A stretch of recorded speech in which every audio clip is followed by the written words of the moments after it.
Hi, and welcome back to Accent Excellence. We're here at Northside High School, and joining me is Mark Jones. He's the coordinator of CTE here at Roanoke County Schools, and also Mike Johnson. He's a tech ed teacher here at Northside. So, Mike and Mark, thanks so much for being with us. And, you know, first and foremost, I think we got to kind of talk about what's going on right behind us here. Mike, what's this right here? And this, a symbol of really the future of education here at Roanoke County. Well, we have the 3D printer, and the 3D printer is a very nice tool. We could teach students to model objects, and we can actually make these objects with the printer. We can make them in real time.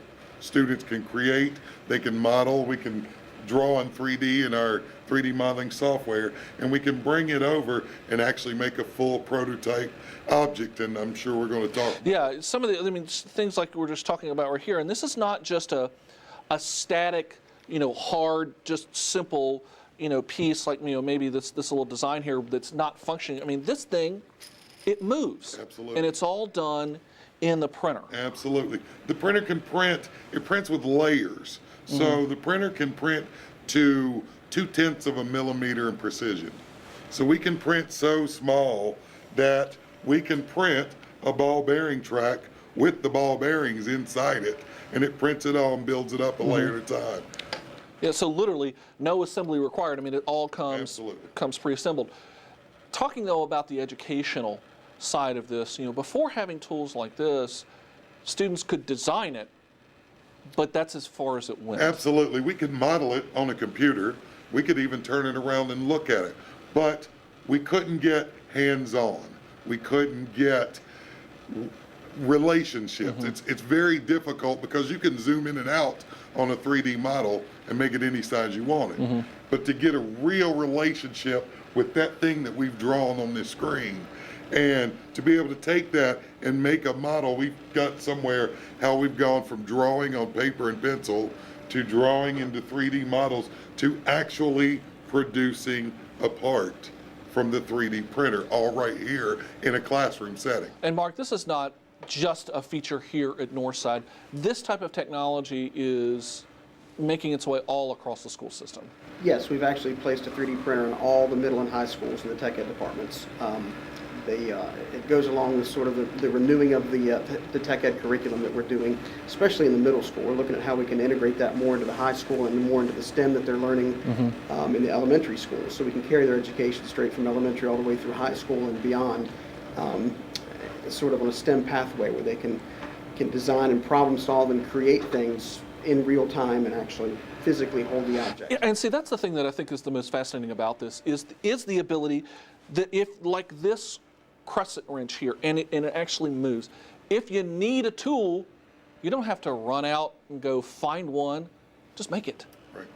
And you can, tell me about the practicality and the fact that the functionality of having the ability to make things almost customized, parts and pieces. Things we came up with is a little chip clip. That's that little shark you were holding up earlier. It looks like a little design, but it's actually a chip clip. So when you fold your bag of chips over, you stick the little mouth down on it, and it keeps the chip bag closed. And it gives us a great opportunity to give some real world problems to students and have them solve them with actual products. And I think Mike's got a good example of how he solved products for himself. Absolutely, yeah. I have a vehicle, and what the shifter handle broke on the vehicle, the button that pushes your shifter in. I took the broken one, measured it with calipers, modeled it on the 3D software that we have right here at the school, and I printed it and put it back right in my vehicle, and it works like it's brand new. So there you've got more examples of that where you're able to take and solve a problem. And really, Mike, that's what a lot of this is all about. Absolutely. Folks may remember the old days of vocational education, but really those days are gone. Yeah. Vocational education's gone. When we talked before, used to teach students to build a box for the purpose of learning to build a box. We don't do that anymore. We don't do that. Now it's problem solving. We teach students to solve problems. That problem may entail designing a box. It may not.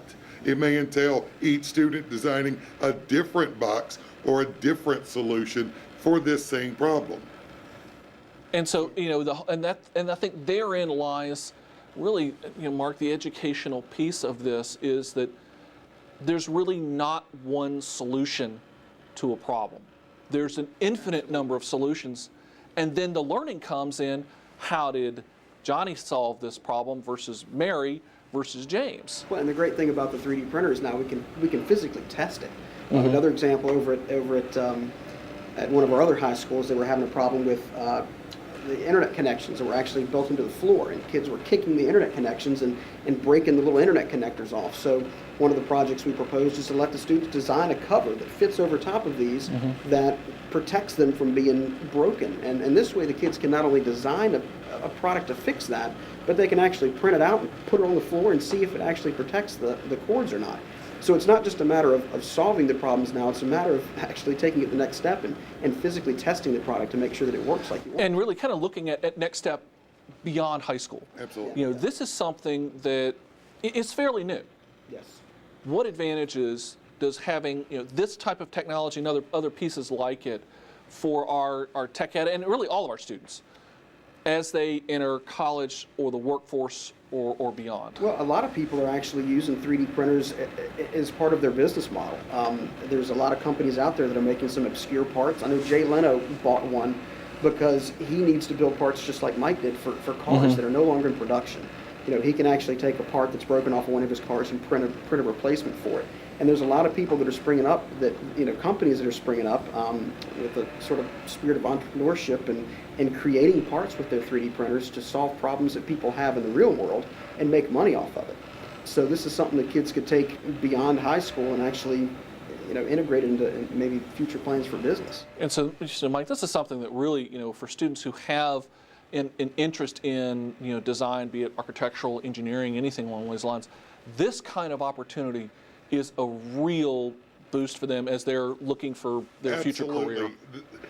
They, like we were talking about, they get to get past just theory.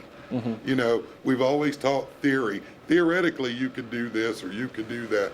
They can get past theory. We can go, let's see if we can, let's make it. Let's make it work. Let's see if you're going to enjoy this career path, because you're going to go from the very beginnings to production, to creation. You'll get to see how the whole system works. And it's very exciting. Kids It's incredible, and it's part of the future. It's the way of the future. And I tell you what, with what's happening now, can you imagine what's coming next? It almost is mind-blowing. But folks, that will have to be for another time.